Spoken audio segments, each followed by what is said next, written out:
Bonjour tout le monde, c'est Christine de Style Harmonie. Merci de me rejoindre. Aujourd'hui, je vous propose de faire un calendrier de l'Avent totalement différent de ce que l'on a fait l'année dernière.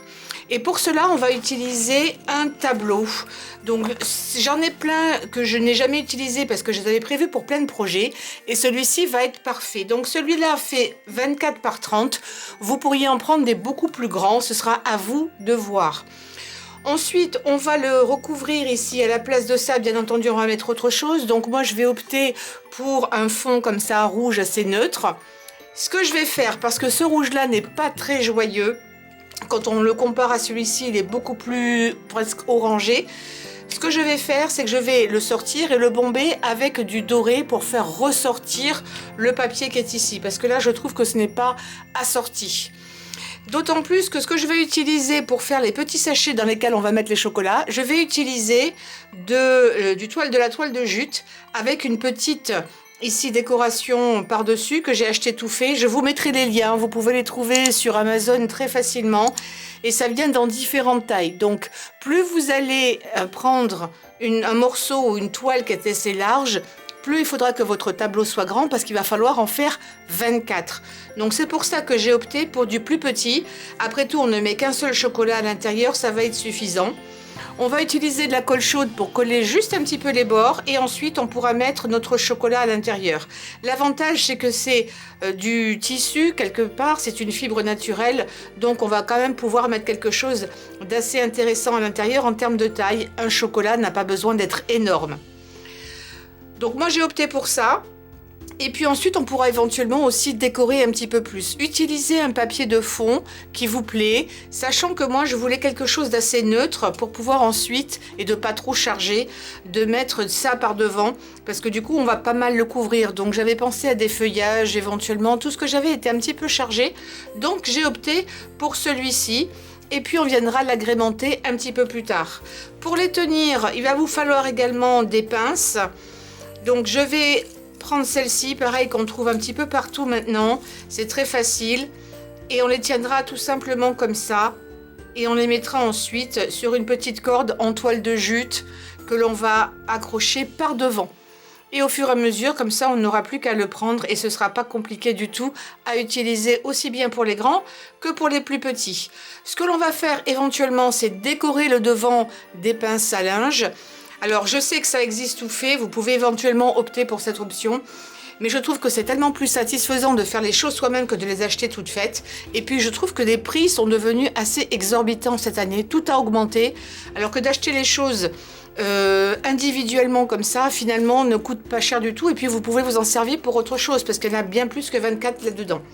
On va les recouvrir avec du papier. Si vous avez été chez Action ou ailleurs, il y a plein de papier de Noël. Vous allez utiliser également des chutes pour faire ça. Je vous montrerai ça. Et puis pour mettre les numéros, j'ai simplement imprimé ce qui me plaisait sur internet. Là j'ai imprimé, j'avais au départ fait ça, mais la couleur ne me plaisait pas, donc je l'ai imprimé en rouge. Je l'ai retaillé. Au départ ça avait cette taille là. Ça c'est un autre exemple de ce que vous pouvez trouver. Là il y a plusieurs couleurs. Là je vais rester un peu couleur monochrome, faire quelque chose d'assez sobre. C'est la grande mode aussi en ce moment. Et j'ai fait en sorte que ça puisse aller par rapport à la taille de mes petits sachets. Donc vous pouvez tout à fait trouver une image et la mettre ensuite dans Word. Ça vient comme ça tout groupé et ensuite vous retaillez en fonction. Pour couper ça, je l'ai imprimé donc sur du papier un petit peu épais. Et ensuite, on va utiliser un punch qui ira parfaitement bien autour. Donc, c'est impeccable. Ça va être assez rapide. On peut faire ça facilement devant la télévision, devant un petit film. Alors, ça va être assez répétitif de faire 24 petits sachets et de découper tout ça. Mais ce n'est rien de compliqué. C'est vraiment accessible à tout le monde. Allez, je vais défaire mon cadre et ensuite le peindre dehors. Et je reviens dès que c'est fait. Alors, pendant que le cadre sèche, je vais préparer les petits sachets. Alors j'ai décidé de prendre de la toile de jute en rouleau. J'en ai pas mal. Vous pouvez en trouver vraiment à tous les prix sur AliExpress, ça vaut le coup. Mais là où j'en ai trouvé le moins cher, et je vous mettrai les liens, c'est sur Amazon. Il y a un lot avec plusieurs modèles. Moi je les ai fait assez petits, vous pouvez les faire beaucoup plus grands.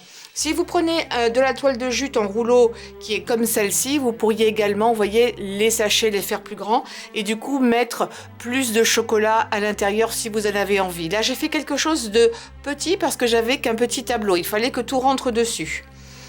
Alors, moi, là, celui que j'ai pris fait 10 cm de long et pour la largeur, je vais vous dire ça, il fait 5 cm de large. Ensuite, je les ai simplement rabattus comme ça. Et on va mettre de la colle chaude tout le long. La colle chaude tient très bien en général sur le tissu. Donc je regarde où je veux m'arrêter pour le petit rabat. Là, c'est bon. Et on met un petit peu de colle comme ça sur les côtés. Et bien entendu, vous allez faire la même chose de l'autre côté. Pour éviter que ça ne s'effiloche, je vais également, sur le côté intérieur, pour pas que ce soit vilain du côté extérieur, mettre un petit peu de colle également chaude, juste sur le bord comme ça. Et ça va arrêter de s'effilocher. Vous collez bien entendu l'autre côté.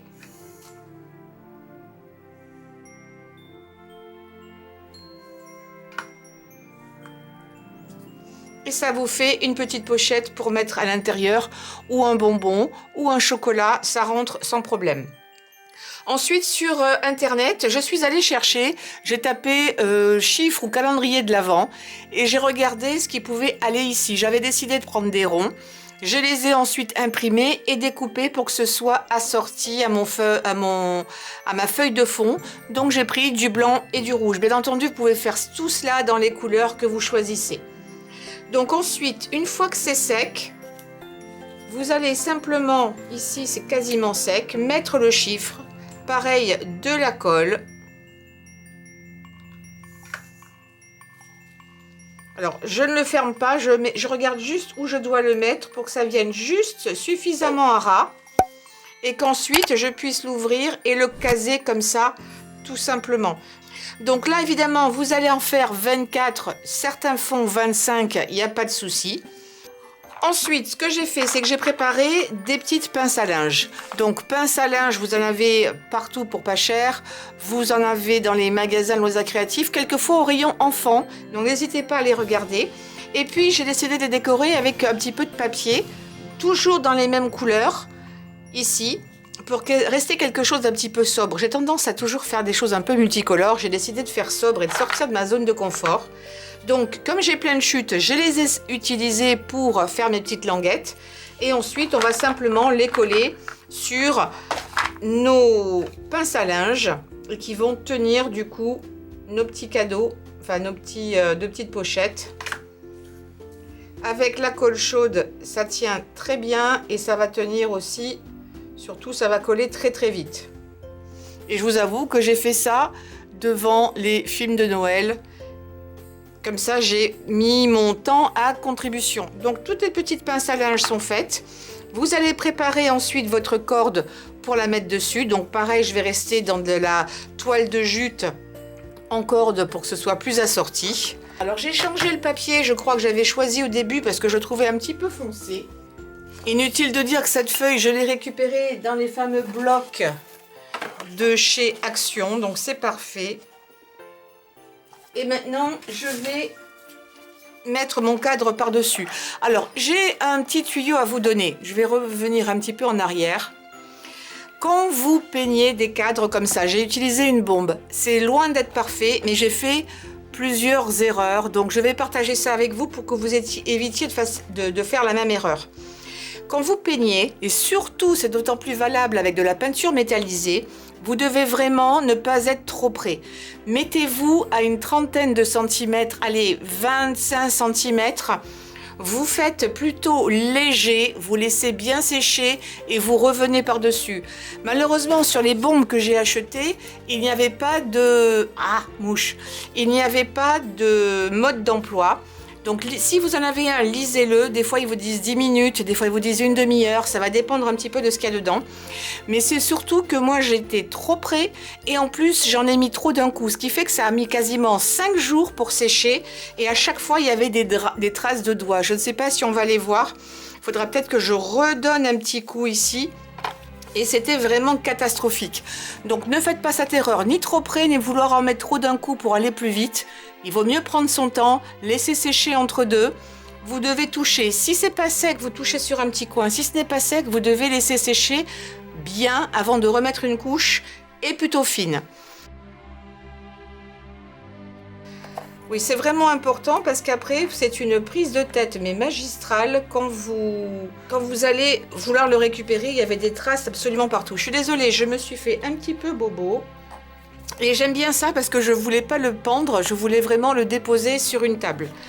Donc, maintenant que ça c'est bon, je ne vais pas, par contre, j'ai décidé de ne pas mettre la glace parce que je trouve que c'est plus joli comme ça, parce que sinon ça fait un côté trop brillant avec le cadre, je ne trouvais pas que ce soit très joli. Et donc, maintenant, on va mettre ça dessus et on va les accrocher au dos, en fait. On va simplement utiliser de la colle et on va cacher un petit peu la colle derrière. C'est pas grave si ça se voit, mais moi, j'ai pensé faire des petits ronds. Je vais vous montrer ça pour cacher un petit peu tous ces fils de colle ou ces morceaux de colle que l'on va mettre. Donc, j'ai pris une ficelle assez longue pour encadrer mon cadre. C'est le cas de le dire. Autrement dit, je prends juste ça comme exemple, parce que le cadre, je lui ai mis plein de choses dessus. Donc, j'ai fait en sorte, admettons que ça, ce soit le cadre, de pouvoir venir derrière pour ensuite coller les petits morceaux. Maintenant, il ne reste plus. Alors, il y a deux solutions. Soit vous commencez par coller tout de suite votre corde et après, vous accrochez les petits sachets par-dessus. Moi, j'ai décidé de faire plutôt l'inverse. J'ai accroché d'abord les sachets. Mais vraiment, il n'y a pas de sens. Et ensuite, je vais coller. Donc, on les accroche comme ça. Moi, je les accroche un petit peu en biais. Je trouve ça plus sympa. Voilà, j'essaie de les espacer à peu près de la même façon. L'avantage des pinces, c'est que justement, on peut les bouger.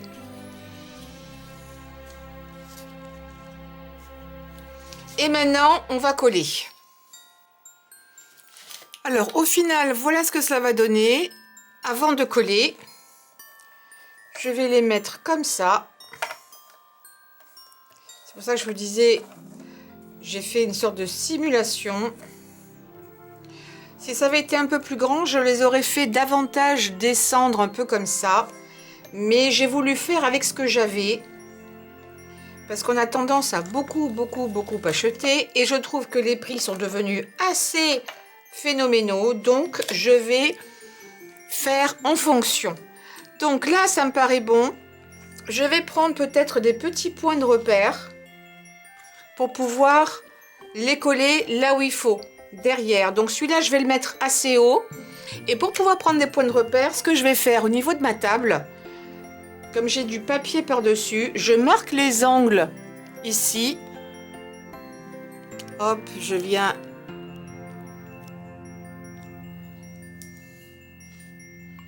Je vais marquer les angles.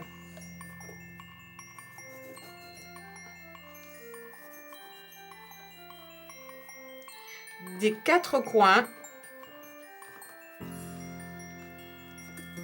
Voilà. Et ensuite, je vais... Oh, je suis désolée, c'est mon bleu de travail, hein. En ce moment, il fait beau, mais pas forcément très chaud. Et je vais en quelque sorte marquer l'endroit où je vais vouloir coller mes petits cordons de chaque côté. Comme ça, après, je vais le retourner et ce sera nickel.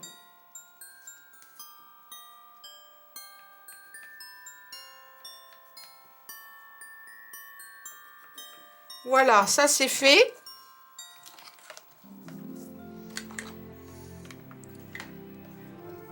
Et maintenant, je vais commencer par la première, évidemment. Je vais commencer plutôt par le haut. Je vais pouvoir coller avec simplement de la colle chaude.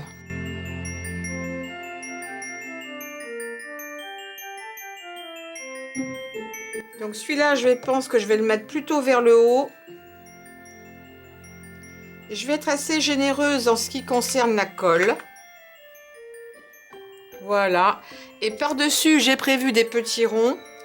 Histoire de solidifier l'ensemble, je mets des petits patchs.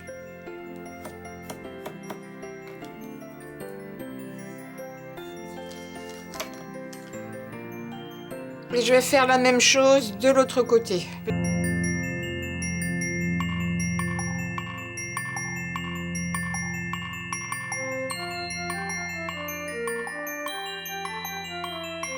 Voyez, c'est pas mal. Ici, ça me dit bien. J'avais essayé de mettre des punaises dorées de chaque côté, mais ce n'est pas du bois. Visiblement, c'est du plastique, même si ça avait une impression bois. C'était pas le cas. Donc, je vais continuer comme ça pour tout le reste, et puis je vous retrouve dès que c'est terminé.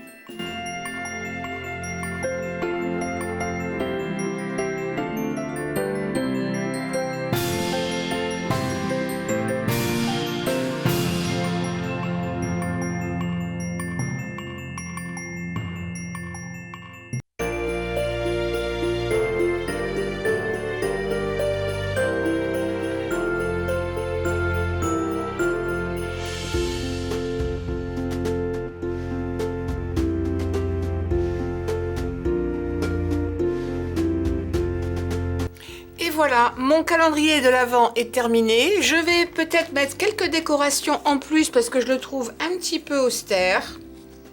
Donc je vais peut-être faire ça comme ça. J'avais découpé donc je vous avais montré des dies il y a déjà pas mal de temps.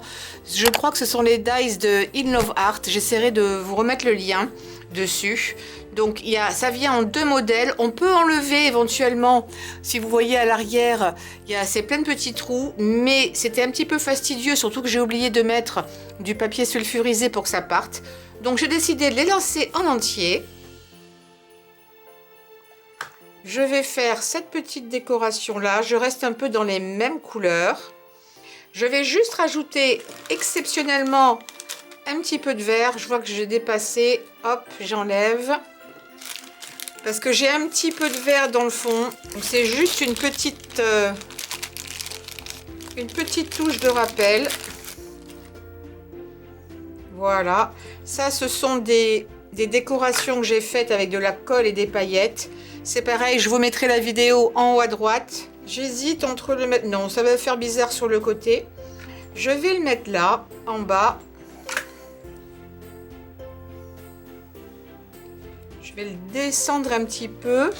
Et je crois que je vais rajouter également un petit flocon.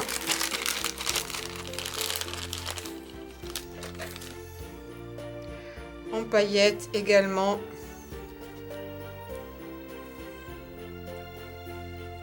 Voilà. Quelque chose de discret, mais qui apporte un petit quelque chose. C'est pas dit que j'en mette pas ailleurs, mais je trouve qu'il est déjà suffisamment plat. Donc le voici. Vous avez vos petits sachets. N'hésitez pas à les faire éventuellement en plus grand. Mais ça prend quand même déjà un petit peu de place. Mais franchement, si vous n'êtes pas nombreux à la maison, mais vous pouvez faire des sachets plus grands. Les cadres, si vous ne voulez pas en prendre des comme ça, prenez ces fameux grands tableaux que vous pouvez trouver également à la foire fouille. Et puis par exemple, ou dans les magasins de loisirs créatifs, mais à la foire fouille ou ce genre de choses, ça ne coûte pas très cher. Vous en avez qui sont épais, qui font 3-4 cm d'épaisseur, ou vous en avez des plus fins, et vous aurez plus de place pour vous étaler si vous voulez faire des sachets plus grands. Franchement, ici à la maison, on n'est pas bien nombreux, donc je me suis dit que c'était très bien. On met des petits chocolats assez fins, ça rentre facilement là-dedans. Je ne les ai pas encore trouvés, mais ils n'ont pas sorti tous les chocolats de Noël encore. Mais ce sera très bien. N'hésitez pas à me laisser vos commentaires, à me dire si vous faites vous-même vos calendriers de l'Avent ou si vous les achetez tout faits. Franchement, ce n'est pas très compliqué. Certainement que vous avez déjà des choses à la maison pour les faire. Il ne reste éventuellement que le tableau ou le cadre. Et si ça se trouve, vous en avez à la maison. Ou des fois des vieux que l'on veut recycler, ce serait l'occasion. Merci beaucoup. Je vous dis à très vite pour de nouveaux tutoriels. Portez-vous bien.